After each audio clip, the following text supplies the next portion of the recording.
നിറയെ മരങ്ങളുള്ള ഒരു വലിയ കാട്. ആ കാടിൻ്റെ നടുവിലായി വളരെ പഴക്കമുള്ള ഒരു കൂറ്റൻ മാവ് നിന്നിരുന്നു. ആ മാവിന് സംസാരിക്കാനും കുട്ടികളുമായി കൂട്ടുകൂടാനും വലിയ ഇഷ്ടമായിരുന്നു. അതിൻ്റെ ചില്ലകളിൽ എന്നും കിളികൾ പാടുമായിരുന്നു. അണ്ണാൻ കുഞ്ഞുങ്ങൾ ഓടിക്കളിച്ചിരുന്നു. ഒരു ദിവസം മീനുവും രാജുവും രണ്ട് കുട്ടികൾ കളിക്കാൻ കാട്ടിൽ വന്നു.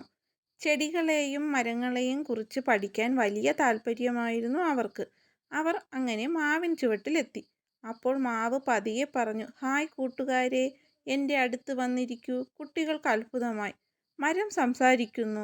അവർ സന്തോഷത്തോടെ മാവിൻ ചുവട്ടിൽ ചെന്നിരുന്നു. ഞാൻ ഈ കാട്ടിലെ ഏറ്റവും പ്രായം ചെന്ന മാവാണ്, മാവ് പറഞ്ഞു. എന്നോട് എന്തും ചോദിക്കാം, മീനു ചോദിച്ചു.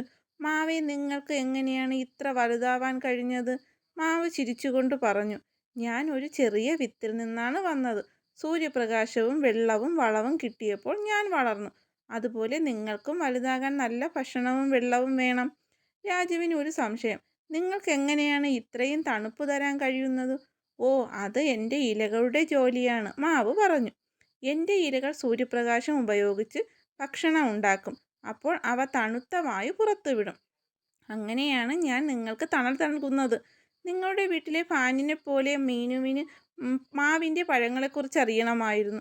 നിങ്ങൾ ഞങ്ങൾക്ക് മാമ്പഴം തരുന്നത് എങ്ങനെയാണ്? മാവ് പതിയെ ചിരിച്ചുകൊണ്ട് പറഞ്ഞു, എൻ്റെ പൂക്കളിൽ നിന്ന് തേനീച്ചകളും പൂമ്പാറ്റകളും തേൻ കുടിക്കാൻ വരും. അപ്പോൾ അവർ എൻ്റെ പൂമ്പൊടി മറ്റു പൂക്കളിൽ എത്തിക്കും.